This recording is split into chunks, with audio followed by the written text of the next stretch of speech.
الحمد لله نحمده ونستعينه ونستغفره ونؤمن به ونتوكل عليه ونعوذ بالله من شرور أنفسنا ومن سيئات أعمالنا من يهده الله فلا مضل له ومن يضلله فلا هادي له وأشهد أن لا إله إلا الله وحده لا شريك له وأشهد أن سيدنا ونبينا ومولانا محمدا عبده ورسوله أرسله بالحق بشيرا ونذيرا وداعيا إلى الله بإذنه وسراجا منيرا صلى الله تعالى عليه وعلى آله وأصحابه وأزواجه وذرياته وبارك وسلم تسليما كثيرا كثيرا.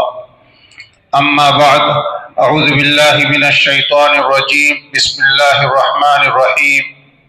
يوم يأتي لا تكلم نفس إلا بإذنه فمنهم شقي وسعيد فأما الذين شقوا ففي النار لهم فيها زفير وشهيق خالدين فيها ما دامت السماوات والأرض إلا ما شاء ربك إن ربك فعال لما يريد. وأما الذين سعدوا ففي الجنة خالدين فيها ما دامت السماوات والأرض إلا ما شاء ربك عطاء غير مجزوز. وقال النبي صلى الله عليه وسلم في دعائه وأسعدني بتقواك ولا تشقني بمعصيتك. قابل احترام بزرگوں، دوستو، جو آیات کریمہ میں نے آپ کے سامنے تلاوت کی، سورہ ہود کے اندر اللہ رب العزت نے انسانوں کے دو گروہ کا بیان فرمایا ہے. فَمِنْهُمْ شَقِيٌّ وَسَعِيدٌ. قیامت کے دن کچھ لوگ تو شقی بدحال ہوں گے، وسعید اور کچھ خوشحال ہوں گے. شقیٌ شقاوت سے ہے، بدبخت، برے نصیبے والا، اور سعید سعادت سے ہے، اس کے معنی ہے نیک بخت، خوشحال، اچھے نصیب والا. قیامت کے دن دو طرح کے لوگ ہوں گے. ان دونوں کا انجام پھر اگلی آیت میں بیان کیا گیا ہے. اما الذین شقوا، جو لوگ بدبخت ہوں گے وہ جہنم کے اندر ہمیشہ رہیں گے، اور جہنم میں ایسے رہیں گے اس میں چیخنا چلانا ہوگا ان کا. اللہ تعالیٰ جہنم کے عذاب سے ہم سب کی حفاظت فرمائے. اللہ تعالیٰ فرماتے ہیں لہم فیہا زفیر و شہیق، اس میں ان کا چیخنا چلانا ہوگا، آوازیں آئے گی، اور اس میں وہ ہمیشہ رہیں گے جب تک زمین و آسمان، یعنی قیامت کے زمین و آسمان رہیں گے تب تک. مگر تمہارا پروردگار جو چاہے، آپ کا پروردگار فعال لما یرید ہے، جو چاہے وہ کرنے والا ہے. اور نیک بختوں کے بارے میں کہا جو لوگ نیک بخت ہوں گے وہ جنت میں رہیں گے ہمیشہ جب تک آخرت کی زمین و آسمان رہیں گے، یعنی ہمیشہ ہمیشہ. مگر آپ کا پروردگار جو چاہے، اور ان کو وہ بخشش ملے گی جو کبھی ختم ہونے میں نہیں آئے گی، عطاء غیر مجزوز. یہ دونوں طبقوں کا انجام بیان کر دیا گیا.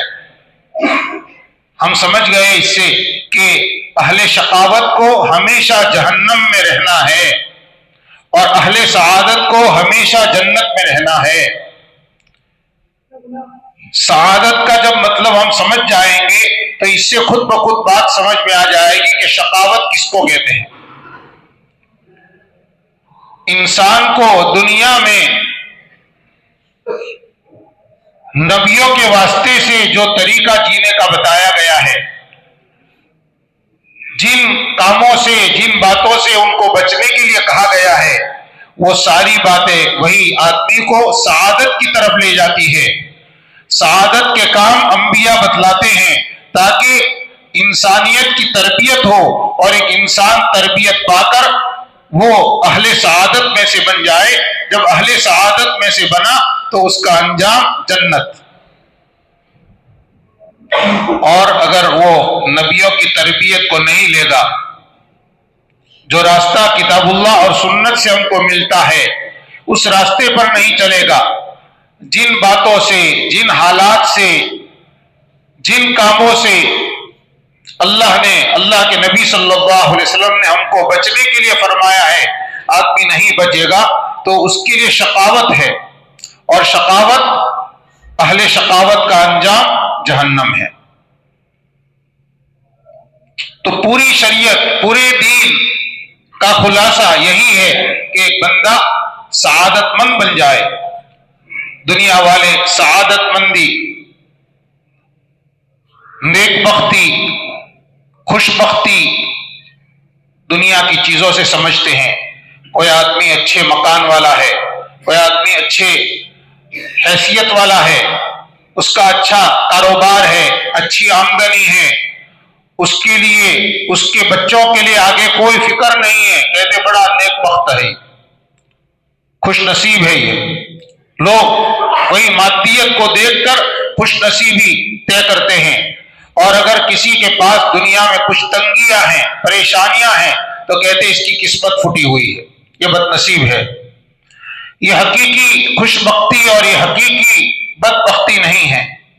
حقیقی بدبختی وہ کام ہیں جو جہنم تک لے جاتے ہیں، اور حقیقی نیک بختی وہ تمام کام اور وہ طریقہ ہے جو آدمی کو جنت تک لے جاتا ہے۔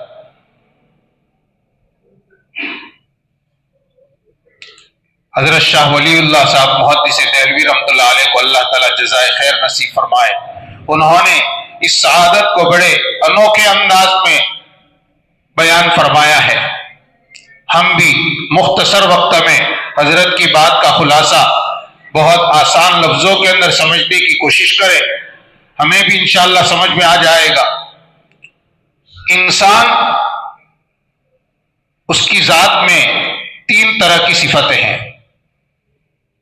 دیکھیے دنیا میں جتنی چیزیں ہیں ان میں ہمیں بہت سی چیزیں بے جان نظر آتی ہے، پتھر ہے، جتنی دھاتیں ہیں، سونا، چاندی، ایلومینیم، اسٹیل کی چیزیں، لوہے کی چیزیں، تانبے کی چیزیں، وہ سب وہ اپنی ذات سے بڑھتے نہیں ہیں۔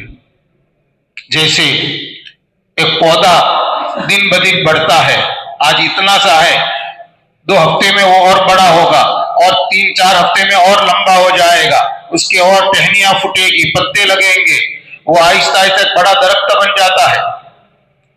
دھاتوں میں، بے جان چیزوں میں، پتھر میں، مٹی میں یہ بڑھنے کی صلاحیت نہیں ہے۔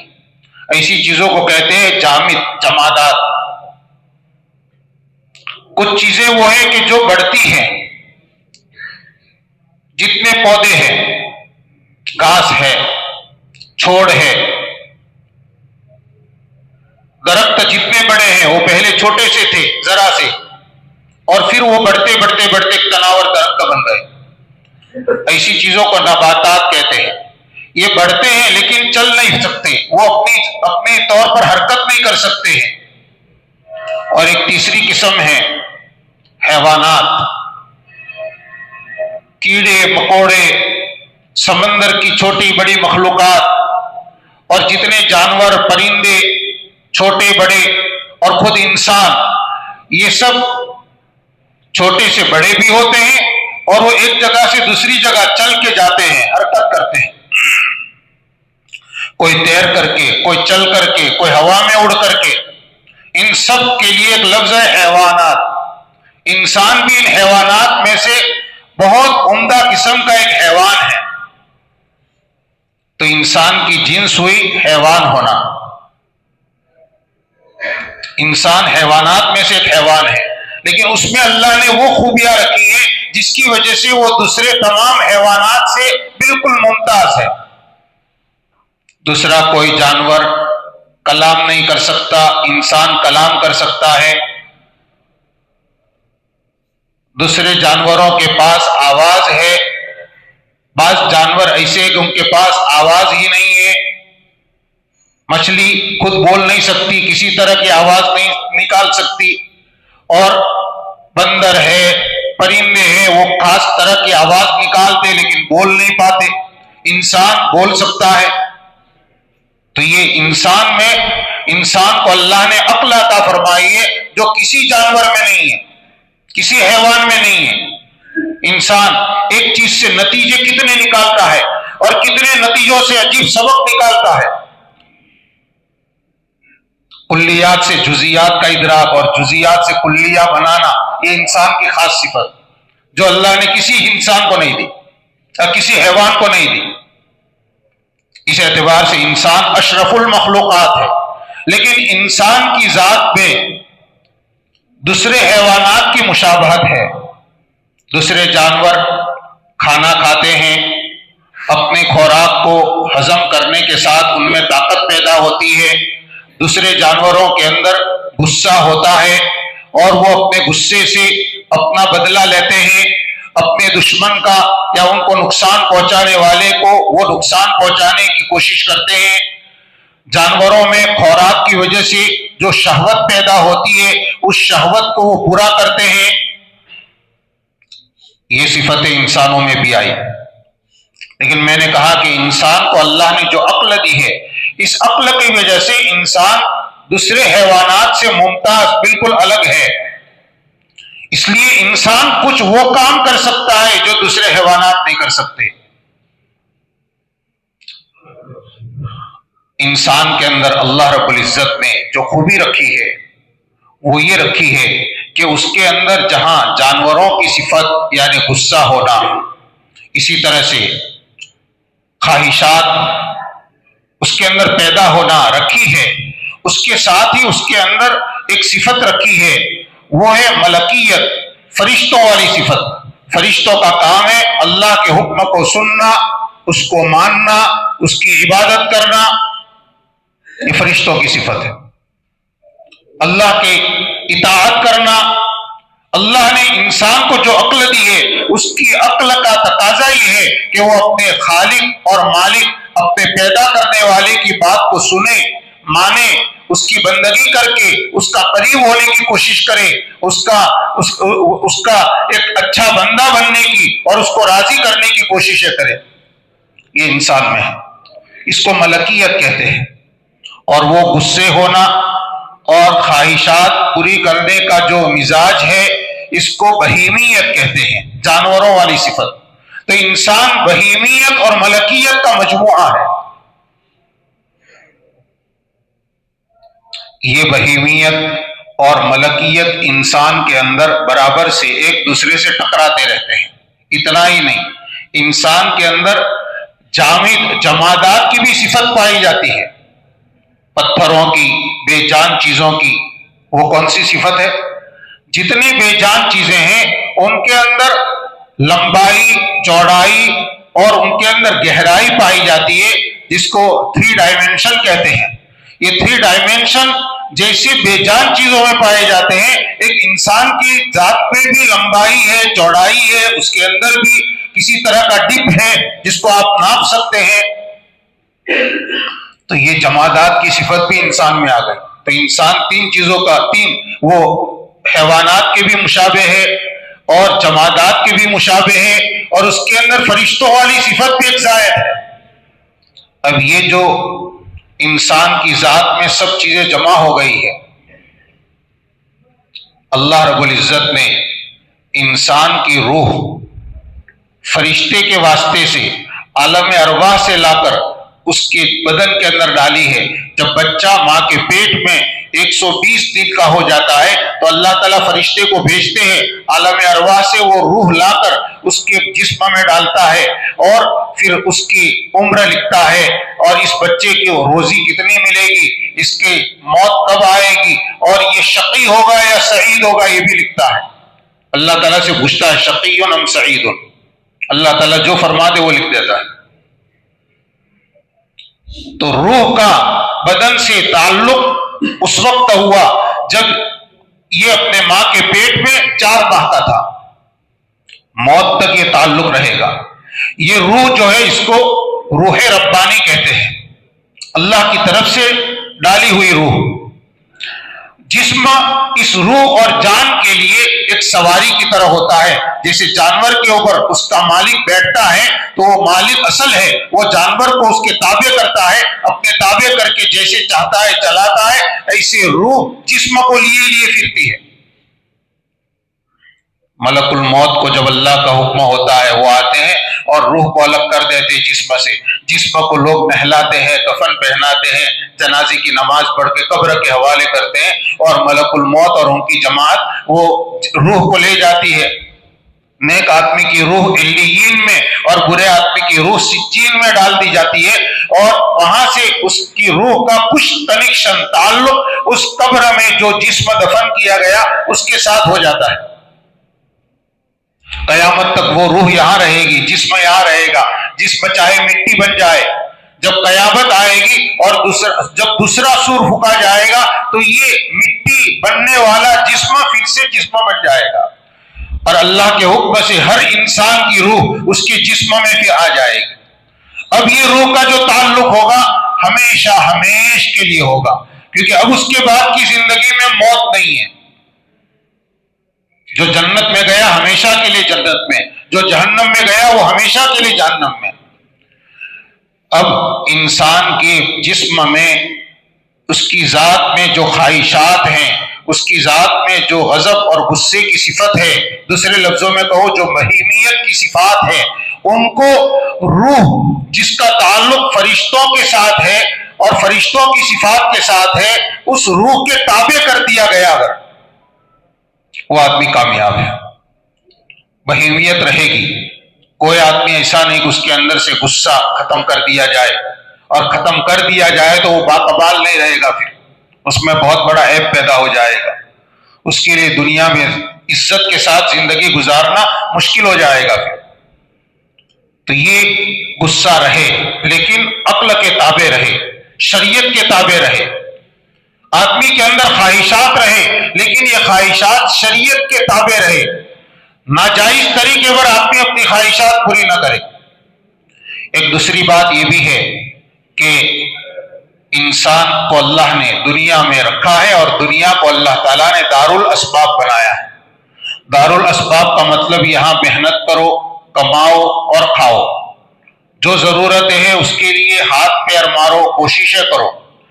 تو اس کو معاش کہتے ہیں. معاش، ہر آدمی کچھ نہ کچھ محنت کرتا ہے اور اس کے نتیجے میں وہ کچھ کھاتا ہے، پھر اس کو بڑھانے کے لیے وہ کچھ اور محنت کرتا ہے. تو معاش کے جتنے کام ہیں وہ کام تقاضا کرتے ہیں کہ آدمی معاش میں مشغول رہے. جب آدمی دنیا کمانے میں لگتا ہے اور اس کو تھوڑی محنت پر کچھ فائدہ ہوتا ہے، وہ چاہتا ہے میں اور محنت کروں اور زیادہ فائدہ ہو. مال کے اندر اللہ نے ایک طرح کی مٹھاس رکھی ہے، مال کے اندر ایک طرح کی خوشنمائی رکھی ہے، وہ جاذب ہے. الدنیا حلوۃ خضرہ، حدیث شریف میں دنیا میٹھی بھی ہے، سرسبز بھی ہے، خضرہ بہت ہری بھری دکھتی ہے. ہر آدمی کی طبیعت چاہتی ہے دنیا کی چیزوں کی طرف، تو آدمی دنیا زیادہ کمانے میں پھر مشغول ہوتا ہے. تو اللہ کے حکم جو اس پر عائد ہوتے ہیں، اور اللہ رب العزت نے انسان کی تربیت کے لیے اس کو جو باتیں بتائی ہے، اس پہ اور معاش کے کاموں میں ٹکراؤ ہوتا ہے. یہ کشمکش دیکھو، بہیمیت میں اور ملکیت میں کشمکش، اور ادھر معاش کے کاموں میں اور آخرت سنورنے کے جتنے کام ہیں، یہ کرو اتنی نیکیاں ملے گی، نیکیاں آخرت میں ملے گی، یہ کرو اتنا ثواب ملے گا، یہ کرو اس پر اتنا اجر ہے، یہ سب آخرت میں ملنے والا ہے. اس کو معاد کہتے ہیں. تو یہ معاش اور معاد جہاں لوٹ کر جانا ہے، یہ معاش اور معاد میں ٹکراؤ رہتا ہے. یہ جو ٹکراؤ کی کیفیت ہے،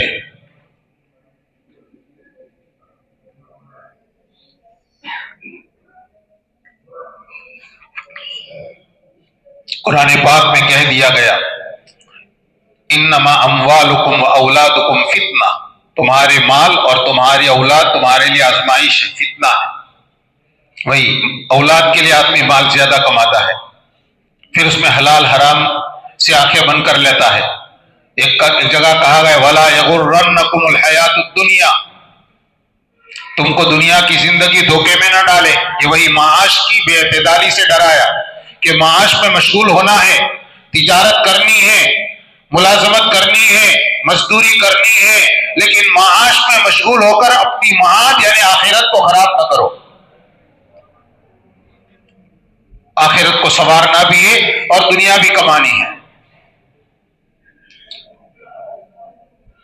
آدمی دنیا کے گورکھ دندوں میں پھنس کر حقیقی سعادت سے محروم ہو جائے، یہ آدمی کا بہت بڑا خسارہ۔ اسی کو کہا گیا ہے قل ان الخاسرین الذین خسروا انفسهم، قل ہے قل ان الخاسرین الذین خسروا انفسهم واہلیہم یوم القیامہ ذلک هو الخسران المبین۔ کہہ دیجئے نبی، کہہ دیجئے کہ نقصان اٹھانے والے وہ لوگ ہیں جنہوں نے اپنی ذات کو اور اپنے گھر والوں کو قیامت کے دن نقصان پہنچایا، یہی سب سے واضح نقصان ہے۔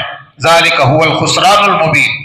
اس نقصان سے، یہی نقصان آدمی کو سعادت سے، نیک بختی سے محروم کرتا ہے۔ اللہ رب العزت نے اس لیے انسان کو بہت آسان نصاب دیا کہ اس نصاب کو اختیار کرتا جائے، اور پھر وہ معاش میں کتنا بھی مشغول ہو، یہ معاش اس کی آخرت کو خراب نہیں کرے گا اور اس کو سعادت مندوں سے باہر نہیں نکلنے دے گا۔ کیا ہے؟ اس کے لیے کہا گیا کہ ریاضت کرو، کچھ مجاہدہ کرو۔ مجاہدے دو طرح کے ہیں، ایک تو وہ مجاہدے ہیں جو دنیا میں آپ نے سنا ہوگا، دیکھا ہوگا، سادھو سنت کرتے ہیں۔ عیسائیوں کے راہب کیا کرتے تھے پہلے؟ بڑی جفاکشی، اپنے کو بھوکا رکھنا، پیاسا رکھنا، اپنے کو کھڑا رکھنا، فلاں چیز سے اپنے کو بالکل محروم رکھنا، کپڑے اتار کر بالکل اپنے کو ننگا رکھنا، سردی گرمی کو برداشت کرنا، برفیلے پہاڑوں میں چلے جانا، وہاں کی سخت موسم کے اندر وہاں پر بیٹھ کر عبادت کرنا، اس کو کہتے ہیں نفس کشی۔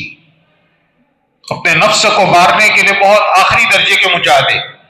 اسلام نے اس کے اوپر بالکل پابندی لگا دی۔ لا رہبانیت فی الاسلام، اسلام میں یہ رہبانیت نہیں، رہبانیت نہیں۔ حضرت عثمان ابن مظعون رضی اللہ عنہ اور ان کے کچھ ساتھیوں نے، انہوں نے سوچا کہ ہم لوگ دنیا میں مشغول ہیں، ہم عبادت اتنی نہیں کرتے جتنی کرنی چاہیے، ذرا ہم نبی پاک صلی اللہ علیہ وسلم کی عبادت کی سطح معلوم کرتے ہیں، اور حضور جتنی عبادت کرتے ہیں آپ کی عبادت کو سامنے رکھ کر ہم بھی عبادت کی مقدار بنائیں، طے کریں۔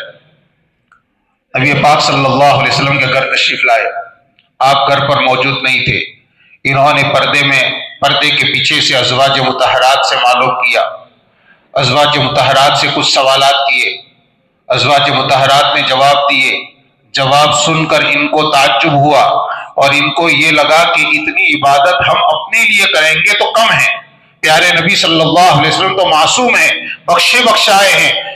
آپ کے بارے میں ازواج مطہرات نے بتایا کہ آپ علیہ السلام نفلی روزے ہمیشہ نہیں رکھتے، نفلی روزے تو رکھتے بھی ہیں، چھوڑتے بھی ہیں۔ ان کے ذہن میں یہ تھا کہ آپ سال بھر نفلی روزے رکھتے ہوں گے۔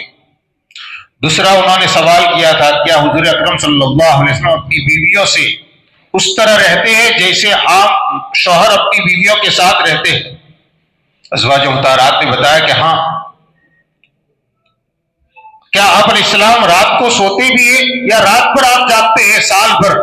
ازواج مطہرات نے فرمایا کہ نہیں، آپ علیہ السلام کا معمول رات کے ایک حصے تک آرام کرنے کا ہے، اور رات کے آخری پہر میں آپ بیدار ہوتے ہیں اور اللہ کی عبادت کرتے ہیں۔ ان حضرات صحابہ نے عثمان ابن مظعون رضی اللہ عنہ نبی کریم صلی اللہ علیہ وسلم کے دودھ شریک پائے ہیں۔ انہوں نے وہیں پر کھڑے کھڑے آپس میں طے کیا، ایک نے کہا میں رات کو کبھی سوؤں گا نہیں، عبادت ہی کروں گا۔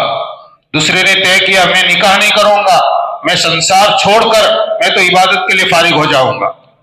کسی نے طے کیا میں کبھی روزہ نہیں چھوڑوں گا۔ ازواج مطہرات نے ان کے عزائم سن لیے۔ نبی کریم صلی اللہ علیہ وسلم جب گھر تشریف لائے تو بتلایا کہ عثمان ابن مظعون اور فلاں فلاں صحابی آئے تھے، آپ کے متعلق انہوں نے یہ پوچھا، ہم نے یہ جواب دیا اور انہوں نے یہ طے کیا ہے۔ نبی پاک صلی اللہ علیہ وسلم نے تقریر فرمائی مسجد نبوی میں، ان صحابہ کو اور دوسرے سب لوگوں کو سنایا۔ آپ نے فرمایا میں روزہ رکھتا بھی ہوں، چھوڑتا بھی ہوں، سنو میں نکاح بھی کرتا ہوں. آپ نے فرمایا میں رات کو سوتا بھی ہوں اور عبادت بھی کرتا ہوں. پھر آپ نے فرمایا یہ میرا طریقہ ہے، جو میرے طریقے سے اعراض کرے گا وہ میرا نہیں ہے. دیکھیے ان حضرات کی نیتیں بہت اونچی تھی، عبادت کے لیے بالکل فارغ ہونا چاہتے تھے. نبی پاک صلی اللہ علیہ وسلم نے اس پر روک لگائی، نہیں معاش پہ مشغول رہو، دنیا کی چیزوں سے لذت اٹھاؤ اور اس کے ساتھ عبادت کرو. اسلام کا مزاج یہ ہے، اسلام کا مزاج یہ ہے. آدمی ملنگ بن جائے، بیوی بچوں کے کھانے پینے کے لالے پڑے ہوئے ہیں، ان کے لیے کماتا نہیں ہے، گھر پر کھانے پینے کا کوئی نظام نہیں اور عبادت پر عبادت کر رہا ہے، یہ پسندیدہ نہیں. اس کے لیے کمانا یہ بھی عبادت کا درجہ رکھے گا. ضرورت کے وقت رات میں محنت کرے، مزدوری کرے، جو کرنا ہے کرے. اسلام کی تعلیم یہ ہے. تو یہ ریاضت، وہ نفس کشی والی ریاضت سے اسلام نے منع کیا کہ اپنے کو ختم مت کرو، اپنی صلاحیتوں کو بالکل کچل مت دو. بعض صحابہ نے گناہوں سے حفاظت ہو اس کے لیے اس زمانے میں مرد بھی کھسی ہوتے تھے، کھسی ہونے کی اجازت مانگی تاکہ شہوت کا مادہ بدن میں سے ختم ہو جائے، کسی گناہ کا کوئی جذبہ اور اس کا گناہ کا خیال ہی نہ آئے. نبی پاک صلی اللہ علیہ وسلم نے اس کی اجازت نہیں دی، نہیں کر سکتے. تو اسلام نے اس کی جگہ پر بہت آسان طریقہ بتایا. عبادت کا ایک مقدار، دن میں 5 وقت کی نماز فرض کی، اس کے آگے پیچھے سنتیں بس، اور کچھ نمازوں کی فضیلت بیان کی جس کو ہم مستحب نمازیں کہتے ہیں، تہجد، اشراق، چاشت، اوابی. بس باقی سارا وقت آپ دنیا کے کاموں میں مشغول رہو جائز طریقے پر. روزے پورے 12 مہینے میں سے 1 مہینے کے فرض کیے رمضان کے، بس اس کے علاوہ روزوں کی فضیلت ہے. چاہو تو 3 دن رکھو ہر مہینے کے، چاہو تو ہر ہفتے میں 2 رکھو. فضیلت کے دن آتے ہیں، ذی الحجہ کے 9 روزے ہیں، اسی طرح شوال کے ہیں تو وہ اس کی اپنی فضیلت، عاشوراء کا روزہ ہے. بس اس کے علاوہ آپ چاہے رکھیں چاہے نہ رکھیں. تو نفس خوشی کی جگہ پر ریاضت کی ایک خاص مقدار جس میں آدمی کی اپنی طاقت بھی باقی رہے اور اس کا اپنا معاش کا مسئلہ بھی حل ہوتا رہے، اس کا گھر بار بھی اچھی طرح چلتا رہے، کاروبار بھی چلتا رہے، ایسی مقدار بتائی. اتنا کافی ہے. اتنے سے آدمی کے نفس میں جو کجی ہے وہ کجی دور ہو جائے گی، اور اتنی عبادت سے اس کا نفس اثر لے گا، اچھا اثر ایسا لے گا کہ اس کا نفس ملکیت کے قریب ہوگا اور اس کے اندر جو بہیمیت ہے وہ مغلوب ہوتی جائے گی. تو یہ عبادت کی جتنی مقداریں ہیں، ذکر و اذکار پھر اس کے بعد ہے، تلاوت ہے، اسی طرح سے تسبیحات ہے، دعائیں ہیں، یہ سب ملکیت کو بڑھانے والی چیزیں ہیں. اور ملکیت بڑھتی ہے، بہیمیت مغلوب ہوتی ہے، تو آدمی بہیمیت کے زہریلے اثرات سے اور اس بہیمیت کی وجہ سے جن گناہوں میں مبتلا ہونے کا اندیشہ ہوتا ہے اس سے وہ بچ جاتا ہے. اب وہ اچھائیاں کرتا رہے گا، نیکی نیکی پر نیکیاں فرشتے لکھتے جا رہے ہیں.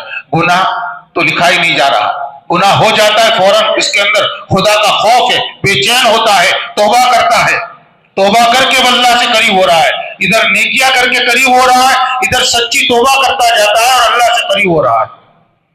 اس لیے کہ گناہ برا ہے، لیکن گناہ کے بعد سچی توبہ کر بندے کو اللہ سے قریب کرتی. حضرت شاہ ولی اللہ رحمۃ اللہ علیہ نے فرمایا ہے کہ کتاب اور سنت میں اللہ رب العزت نے اور پیارے نبی صلی اللہ علیہ وسلم نے سعادت حاصل کرنے کے لیے جیسے عبادت کی مقداریں بیان فرمائی ہے، اس کے ساتھ دیکھو عبادتوں میں بدنی عبادت ہے جیسے نماز ہے، روزہ ہے، مالی عبادت جیسے زکوٰۃ ہے، حج میں بھی کچھ مال خرچہ ہوتا ہے، تو یہ مالی عبادتیں ہیں. تو عبادت کے مختلف طریقے ہیں، ان کے ذریعے سے آدمی عبادت کرے اور دوسرے 4 صفتیں اپنے اندر پیدا کرے. بس یہ 4 صفتیں ہمیں مختصراً سمجھنی ہے. یہ 4 صفتیں اپنے اندر پیدا کر لی اور ان کو آدمی نے نہیں چھوڑا تو اس نے سعادت نیک بختی کو پا لیا. ان 4 میں سے ایک ہے طہارت، پاکی حاصل کرنا. جب آدمی استنجے کے لیے جاتا ہے، اس کے بدن سے ناپاکی نکلتی ہے یا آدمی کو جنابت طاری ہوتی ہے تو اس کے جسم پر ایک طرح کی گھٹن تنگی محسوس ہوتی ہے، اس کو ایک طرح کا فطور اس کے بدن پر طاری ہوتا ہے۔ جب استنجے کے بعد وضو کرتا ہے یا جنابت طاری ہونے کے بعد غسل کرتا ہے، پاک کپڑے پہنتا ہے، خوشبو لگاتا ہے، تو اس کے جسم میں بجائے تنگی اور گھٹن کے اس کو ایک طرح کی فرحت، سرور اور ایک نشاط محسوس ہوتا ہے۔ یہ طہارت، ظاہری طہارت۔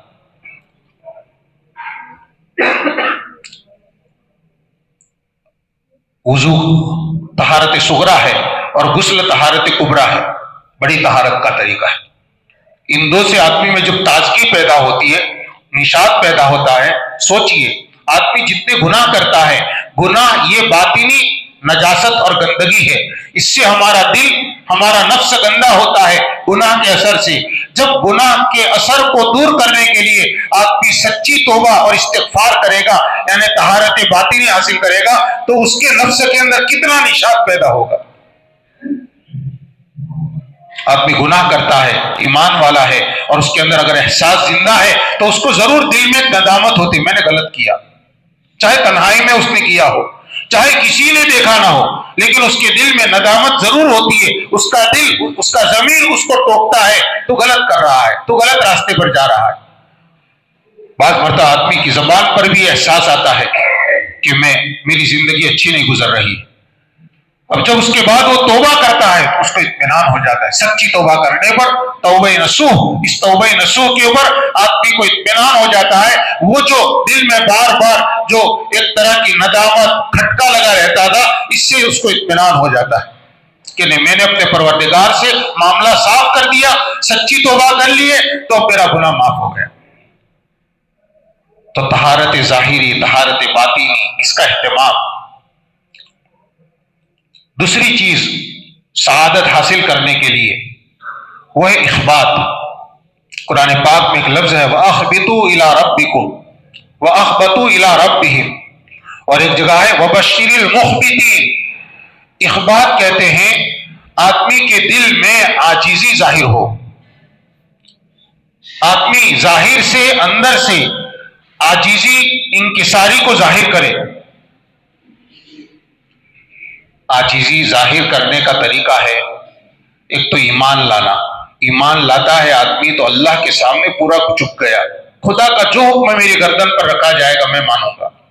ایمان کہتے ہیں اطاعت کو، اسی کی تعبیر اسلام ہے۔ بیلوں کو پالتے تھے پہلے کھیتوں میں کام کے لیے، تو صبح گھر سے جب بیل لے کر چلنا ہوتا تھا تو بیلوں کے کندھے پر، دو بیلوں کے کندھے پر ایک لکڑی رکھی جاتی تھی، دوہرا کہتے تھے اس کو۔ تو بیل اتنا سمجھدار ہوتا تھا، اس کو عادت ہوتی تھی کہ اس کا مالک جب وہ لکڑی لے کر سامنے آ جاتا تو وہ اپنا گردن ہی جھکا دیتے تھے اور وہ مالک اس کے اوپر رکھ دیتا۔ یہ گردن جھکا دینا، اس کو کہتے ہیں اسلام، اس کو کہتے ہیں تسلیم، اس کو کہتے ہیں انقیاد، مان لینا۔ تو ایمان والا ہے تو وہ مسلم ضرور ہے، ماننے والا ضرور ہے۔ مسلم کا مطلب یہ ماننے والا، اطاعت کرنے والا۔ تو ایمان کی کیفیت، ایمان لانا، یہ عاجزی کا سب سے پہلا درجہ ہے۔ اسی لیے اس کی ضد کفر اور شرک یہ سب سے بڑا گناہ ہے، یہ بہت بڑا کبر ہے کہ خدا کے سامنے، اپنے پیدا کرنے والے رب کے سامنے جھکنے کے لیے تیار نہیں۔ اس لیے کفر بہت بڑا، ان الشرک لظلم عظیم۔ اللہ کے حکموں کو ماننا، حکموں کو ماننے میں سب عبادتیں آ گئی، نماز، روزہ، زکوٰۃ، حج۔ بندے پر اللہ کا جو حکم، تجارت کر رہا ہے تو اس تجارت کی لائن میں اللہ کے جتنے احکامات ہیں، کوئی آدمی سفر کر رہا ہے تو سفر کی لائن کے جتنے احکامات ہیں ان کو ماننا، ذکر میں مشغول ہونا، تسبیح پڑھنا، یہ سب اخبات کی صفات کو ظاہر کرنے والی چیزیں ہیں، ان سے اخبات آتا ہے۔ وبشر المخبتین، اللہ تعالیٰ فرماتے ہیں جھکنے والوں کو بشارت سنا دو۔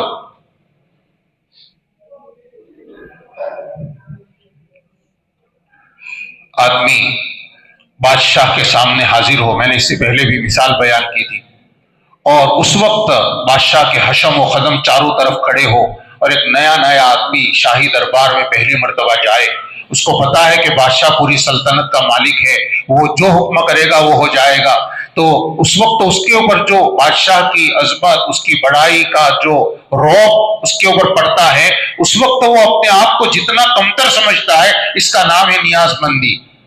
بس یہی بندہ اپنے آپ کو پروردگار کے سامنے اپنے کو بہت کم تر بندہ سمجھے، بہت عاجز، بہت گنہگار، تو اللہ تعالیٰ یہ بندے کی یہ صفت، اسی کو اخبات کہتے ہیں۔ اسی اخبات کے پیدا ہونے کے بعد آدمی کے اندر دنیا سے بے رغبتی پیدا ہوتی ہے، جس کو زہد کہتے ہیں۔ یہی اخبات پیدا ہوتا ہے تو اس کے بعد آدمی کے اندر قناعت آتی ہے، خدا نے جتنا دیا اس پر خوش ہے، کوئی دل میں اعتراض نہیں ہے۔ اسی اخبات کے پیدا ہونے کے بعد آدمی کے اندر سخاوت آتی ہے کہ خدا کے بندوں پر مال لٹانے اور مال خرچ کرنے کا اس کے اندر جذبہ پیدا ہوتا ہے۔ اخبات کے بعد تواضع آتی ہے، کبر رخصت ہو جاتا ہے۔ کتنی دو صفتیں ہوئی، طہارت اور اخبات۔ تیسری صفت ہے سماحت۔ سماحت کا مطلب ہے فیاضی، بخیلی، کنجوسی کو کہتے ہیں۔ آدمی ضرورت کی جگہ بھی خرچہ نہ کرے، اپنے فائدے کی جگہ میں بھی خرچہ نہ کرے، اس کو بخیلی کہتے ہیں، ایسے آدمی کو بخیل کہتے ہیں۔ اس کی ضد ہے سخاوت، کہ اپنی ضرورت میں تو خرچ کرتا ہے، دوسروں کی ضرورتیں بھی اپنے مال سے پوری کرتا ہے۔ سخاوت، جود، بہت عمدہ صفت ہے یہ۔ سخاوت کہتے ہیں جس کے اندر سخاوت ہوگی اس کے اندر انشراح قلبی، اس کو شرح صدر نصیب ہوگا، اور جس کے اندر بخل ہوگا تو اس کے اندر گھٹن ہوگی، اس کا سینہ تنگ ہو جائے گا۔ حدیث شریف میں اس کو ایک مثال سے بھی بیان کیا گیا ہے، دوسروں کی خیر خواہی، دوسروں کا بھلا سوچنا، دوسروں کے بھلے کے لیے اپنے مال کو قربان کرنا، اپنی صلاحیت اس پر لگانا، اس کو کہتے ہیں سماحت۔ یہ سماحت یہ بھی سعادت کے اسباب میں سے ہے۔ جو لوگ حوصلہ مند ہوتے ہیں ان کا نفس فیاض ہوتا ہے، وہ دوسروں کے اوپر اپنی طاقت، اپنی صلاحیت لگاتے ہیں۔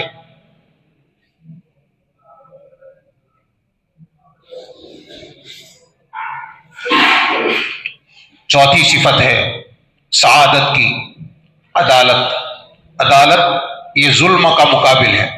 ظلم کہتے ہیں کسی چیز کو اس کے محل کے علاوہ میں رکھنا، عدالت کہتے ہیں کسی چیز کو اس کی جگہ میں رکھنا، یعنی کسی چیز کو اس کا حق دینا، حق والے کو حق دینا، یہ عدالت ہے، عدل ہے۔ اور حق والے کو حق نہ دینا یہ ظلم ہے۔ تو ظلم سے بچنا عدالت، یہ صفت جس کے اندر ہے۔ عدالت کا مطلب ہے آدمی اعمال کے اندر، عقائد میں بھی عدل پر رہے، جو عقیدہ رکھنا چاہیے کتاب و سنت سے یا جمہور علماء نے جو عقیدہ بیان فرمایا ہے اس پر رہے، اس سے ہٹے نہیں۔ یہ عدالت ہے عقائد میں۔ عبادت میں عدالت یہ ہے کہ عبادت میں بدعت اختیار نہ کرے، جتنی عبادت کرنے کے لیے کہا گیا ہے اتنی کرے، اس میں کمی نہ کرے۔ اخلاق میں عدالت یہ ہے کہ آدمی ظلم نہ کرے، بد اخلاقی نہ کرے، اپنے اخلاق کو حضور اکرم صلی اللہ علیہ وسلم کی تعلیم کے مطابق درست کرے، ان کی اصلاح کرے، اخلاق نبویہ کو اپنی زندگی میں لائے۔ معاملات میں عدالت یہ ہے کہ اپنے معاملات کو جیسے مارکیٹ میں چل رہا ہے اس طریقے پر نہ کرے، بلکہ شریعت کے دائرے میں، شریعت کو سامنے رکھ کر اپنے معاملات برتے۔ نکاح کا معاملہ ہے، بے فروخت کا معاملہ ہے، کوئی چیز کرائے پر دینے اور لینے کا معاملہ ہے، کوئی چیز اجرت پر دینے یا لینے کا معاملہ ہے، کوئی چیز بیچنے کا معاملہ ہے، جو بھی کرے معاملات کو شریعت کے دائرے میں، یہ معاملات کی عدالت ہے۔ عدالت جب قائم ہوتی ہے ہر چیز میں تو اس سے ایک گھر کا ماحول پرسکون ہوتا ہے۔ عدالت کا معاملہ جب ایک خاندان میں برتا جاتا ہے تو خاندان میں کوئی لڑائی جھگڑا پیدا نہیں ہوتا، لڑائی جھگڑے ختم ہوتے ہیں۔ عدالت کا معاملہ جب ایک محلے میں بستی کے لوگوں کے درمیان پہ اس کا معاملہ ہوتا ہے تو اس بستی کے لوگ پرسکون زندگی گزارتے ہیں، اور جب پورے ملک میں عدل کا دورہ ہوتا ہے تو پورے ملک کے باشندوں کو بہت چین اور راحت کی سانس لینا نصیب ہوتا ہے۔ یہ چار صفتیں، طہارت، اخبات، اور سماحت یعنی سخاوت اور عدالت، یہ چار چیزیں سعادت کے اسباب میں سے ہے۔ جس کے اندر یہ چاروں چیزیں جمع ہو گئی اور جس نے ان چاروں چیزوں کو پکڑے رکھا، کوئی چیز کم ہو رہی ہے تو اس کو اپنے اندر پیدا کرے، اس کو لانے کی کوشش کرے۔ ان چاروں کے مجموعے کو حضرت شاہ ولی اللہ رحمۃ اللہ علیہ فرماتے ہیں، اس کو کہتے ہیں فطرت، فطرت اللہ التی فطر الناس علیہا۔ یہ فطرت کا مطلب یہ ہے کہ وہ آدمی سعادت مند ہے، سعادت کے اوپر باقی ہے۔ سعادت کی صفت کا مطلب اس کے اندر یہ چار بنیادی صفتیں پائی جاتی ہیں۔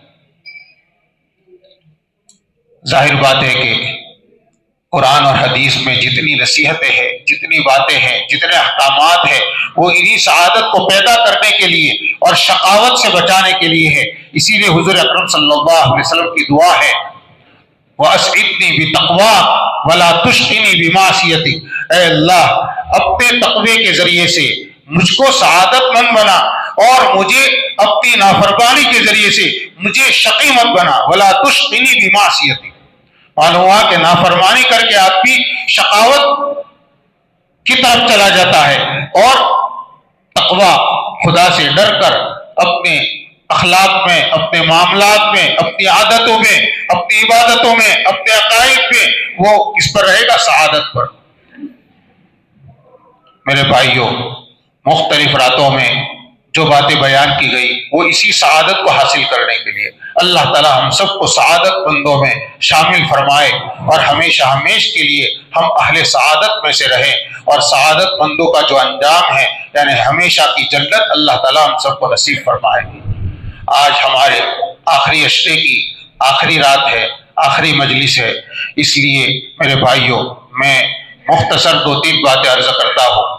پہلی بات تو بہت ہی مبارکبادی کے لائق ہے وہ تمام حضرات جو دین کی بات سننے کے لیے تراویح سے تھک کر گھر جا کر پھر واپس آتے ہیں۔ بہت سے ساتھی دوسرے دیہاتوں سے بھی، بستیوں سے، دوسری مسجدوں سے یہاں پہنچتے ہیں، وہ سب کے سب واقعی قابل قدر اور مبارکبادی کے لائق ہے۔ دین کی بات سننے کا جذبہ یہ بہت قیمتی جذبہ ہے۔ اللہ تعالیٰ اس کو ہمیشہ باقی رکھے اور ہمیشہ اللہ تعالیٰ اس کے نفع کو بھی ہمارے اندر باقی رکھے۔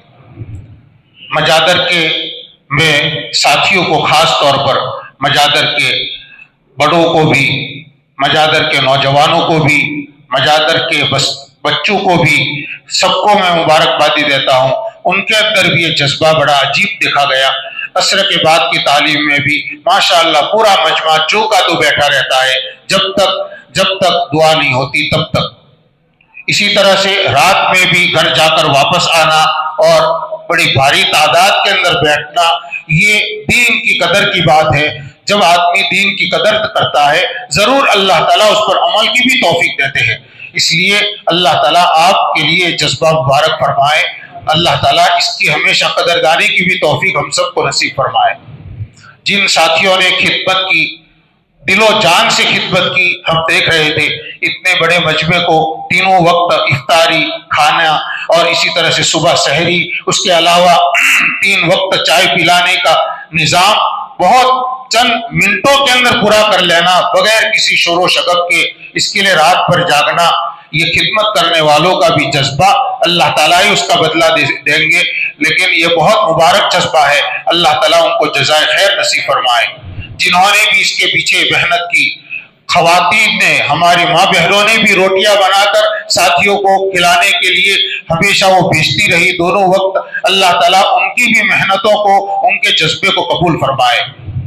میرے بھائیوں، جو باتیں کہی گئی مقصد صرف سننا نہیں بلکہ عمل کرنا ہے۔ اس لیے ہم آخری مجلس میں اللہ کے گھر میں بیٹھ کر یہ عزم کر لیں کہ جو باتیں بھی ہم نے سنی ہیں ان کو اپنی زندگی میں لائیں گے۔ کرو گے بھائی؟